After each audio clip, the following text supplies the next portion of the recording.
Antes do tempo, antes do som, existia apenas a potencialidade. E desta quietude primordial, a primeira lei emergiu. Não uma lei escrita por mãos divinas ou decretada por um juiz celestial, mas um princípio tão fundamental e impessoal quanto a gravidade que mantém os planetas em sua dança eterna. Esta é a lei do karma, o eco cósmico. Imagine o universo não como um vazio aleatório, mas como um tecido vivo, vibrante e infinitamente interconectado. Cada pensamento, cada palavra, cada ação sua é como uma pedra lançada sobre a superfície tranquila deste vasto oceano de consciência. Ela não some. Ela não se perde. Ela gera ondulações, perturbações que se propagam em todas as direções, através das dimensões e do próprio tempo, entrelaçando destinos e moldando realidades. Este é o mecanismo imutável.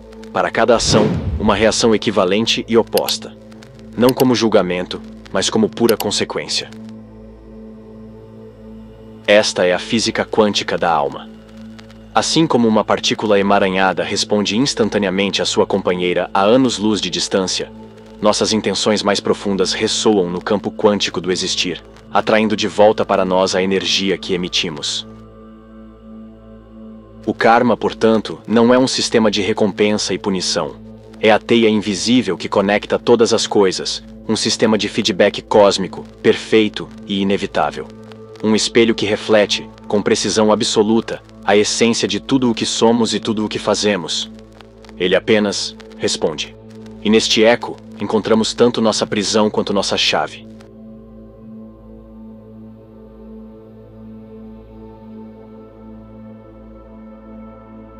No imaginário popular, o karma foi sequestrado e reduzido a um mero sistema de vigilância cósmica, um contador de pontos divino onde erros são punidos e virtudes, eventualmente recompensadas. Uma vingança automática do universo, uma figura sombria que anota cada deslize em um grande livro, aguardando o momento exato para devolver o sofrimento com juros. Esta visão, no entanto, é uma caricatura, uma prisão conceptual que ignora a profundidade impessoal da lei. O karma não é um carrasco, é um espelho. A verdadeira punição não emana de uma fonte externa. O julgamento final não ocorre em um tribunal celestial, mas nos corredores silenciosos e já poeirentos da própria mente. O primeiro e mais eficiente mecanismo de retribuição é interno. A culpa que corrói, o arrependimento que queima mais que qualquer fogo infernal, a narrativa incessante que repetimos para nós mesmos, criando nossa própria cela de tormento. Nós somos os juízes que proferimos a sentença, os carcereiros que trancam a porta e os prisioneiros que definham no escuro. A lei kármica, em sua frieza mecânica, apenas devolve a energia que emitimos. E se essa energia foi impregnada com a vibração da culpa e do auto-julgamento, é exatamente isso que ecoará de volta, amplificado pela nossa própria percepção. A visão esotérica revela que a punição é, na realidade, uma experiência de ressonância. Você não é castigado por suas ações. Você é colocado em circunstâncias que vibram na mesma frequência dessas ações, forçado a experienciar a energia que emitiu do outro lado do espelho, não para sofrer, mas para compreender. O sofrimento é um subproduto opcional da resistência a essa compreensão.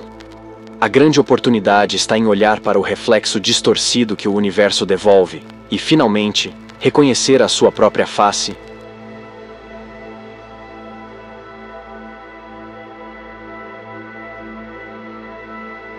Se o karma é a lei, então a alma é seu arquivo vivo. Os rishis védicos não viam este princípio como uma força monolítica, mas como um sistema complexo de 3 camadas de consciência emaranhadas, tecendo o tecido do destino individual. O primeiro estrato, o mais profundo e vasto, é o Sanchita Karma. Imagine um imenso reservatório, um oceano escuro onde repousam as sementes de cada ação, pensamento e intenção de todas as suas existências passadas. Este é o peso da alma, o arquivo akáshico completo, um lastro de potencialidades adormecidas, aguardando o contexto correto para despertar. Não é bom ou ruim, é simplesmente a soma total do que você acumulou, a matéria-prima do seu ser. Deste oceano infinito, um rio específico é canalizado para a experiência presente. Este é o Prarabdha Karma, a parcela do arquivo selecionada para ser vivida nesta encarnação. É o script inicial, o cenário fundamental da peça da sua vida. O corpo que você habita, a família em que nasce, os encontros fortuitos e as tragédias inevitáveis que servem como o currículo principal para a sua alma. É o karma que já frutificou. Não se pode fugir dele, apenas experienciá-lo plenamente. No entanto, a forma como você reage a este script, com revolta, aceitação, aprendizado ou transcendência, não está predeterminada. E é aqui que o terceiro fio entra em cena, luminoso e dinâmico, o Kriyamana Karma. Este é o karma que você está gerando agora, a cada instante, com cada escolha consciente ou inconsciente. É o livre-arbítrio em ação pura, o poder de semear novas sementes diretamente no campo do futuro. É a sua agência soberana respondendo ao passado e, ao fazê-lo, escrevendo audaciosamente o próximo capítulo do Sanchita. Você não é um espectador passivo do seu destino. É o escriba ativo, traçando novos fios de luz ou escuridão no tear infinito da existência.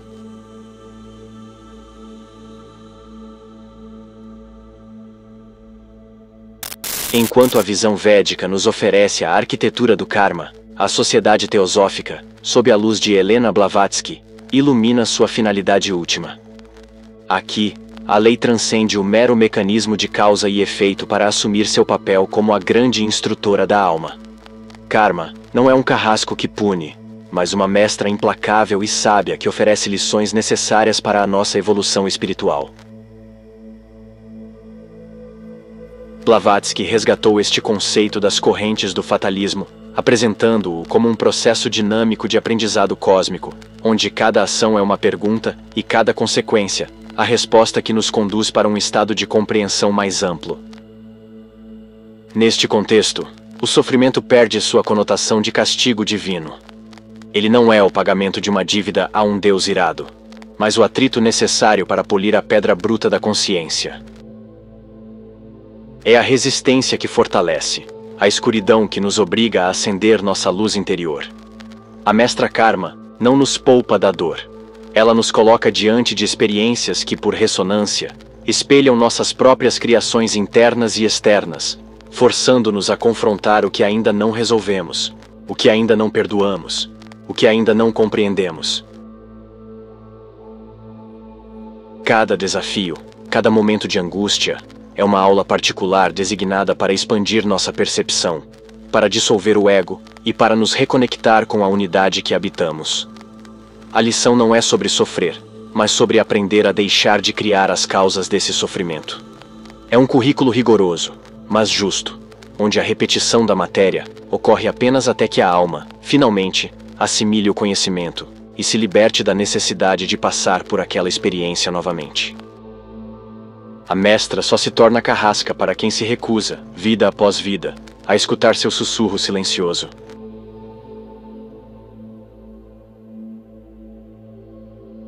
A verdadeira prisão do karma não está na lei em si, mas em nossa relação inconsciente com ela. A maioria de nós vive sob o domínio do piloto automático kármico, um estado de sonambulismo espiritual, onde reagimos aos estímulos da vida com os mesmos padrões entranhados, as mesmas emoções desequilibradas e as mesmas reações pré-programadas de sempre. Este é o motor da Sansara, a roda de nascimento, morte e renascimento, que gira não por castigo, mas por pura inércia da consciência. Cada ação inconsciente planta uma semente idêntica àquela que já gerou o sofrimento anterior, criando um ciclo fechado de causa e efeito que se perpetua vida após vida, como uma melodia quebrada presa em um sulco de um disco. A armadilha mais profunda é a ilusão da vítima, a crença sedutora de que estamos sendo punidos por algo externo, por um destino cruel, ou por um erro de um passado distante que não podemos lembrar. Esta perspectiva nos mantém pequenos e impotentes. A chave para dissolver este véu é compreender a sutil, mas crucial, diferença. Não somos punidos pelo nosso karma, somos confrontados através dele. As circunstâncias desafiadoras que surgem em nosso caminho não são um ataque vingativo. São espelhos precisos e impessoais, refletindo a qualidade da energia que emitimos. Elas são a materialização de nossas próprias criações internas, o currículo específico que nossa alma, em sua sabedoria mais profunda, escolheu para aprender e equilibrar. O sofrimento não é a sentença. É o sintoma de ainda não termos aprendido a lição que a experiência veio trazer. A porta da cela está sempre aberta, mas nós, hipnotizados pelo reflexo familiar de nossos próprios padrões, nos recusamos a dar um passo para fora e quebrar o ciclo.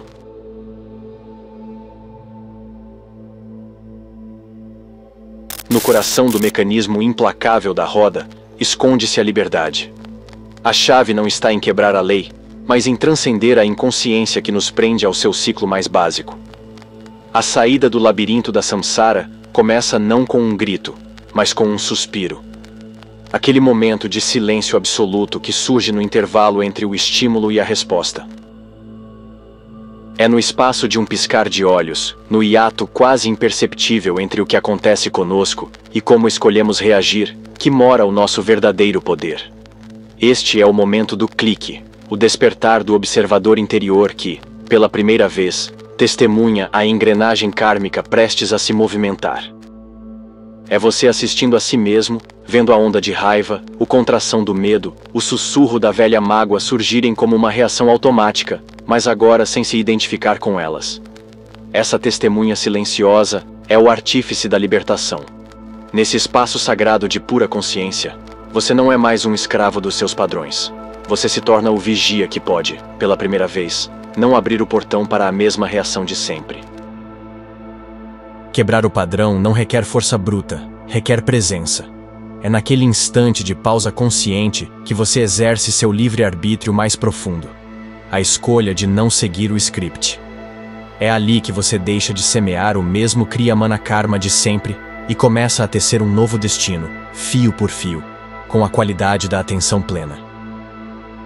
A roda não para de girar, mas você deixa de ser apenas um passageiro preso nela para se tornar aquele que compreende seu movimento e, finalmente, pode andar ao seu lado.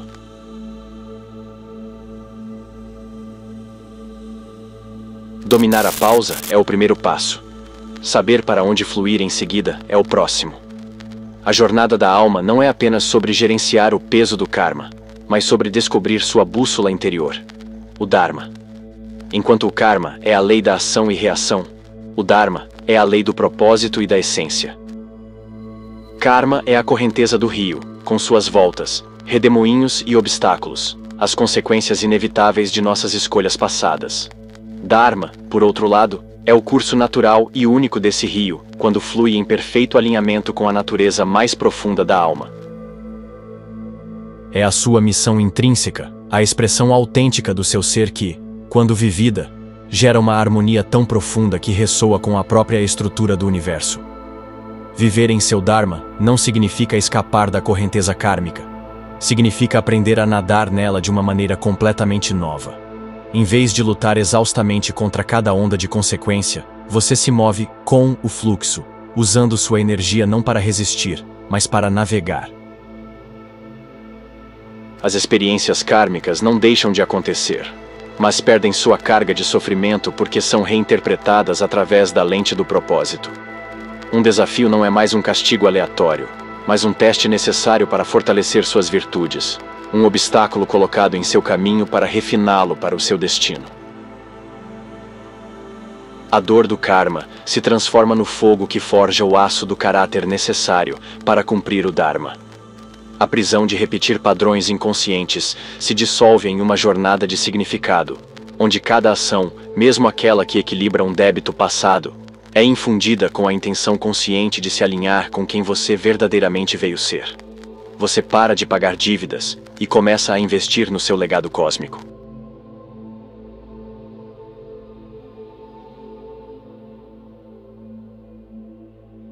O ápice desta jornada não é vencer a roda, mas ver através dela. A transcendência final não chega pela força, mas pela compreensão absoluta que desfaz os últimos nós de ilusão. 2 são os véus finais a serem rompidos. O primeiro é o véu do ressentimento, a âncora invisível que nos prende aos ciclos de dor.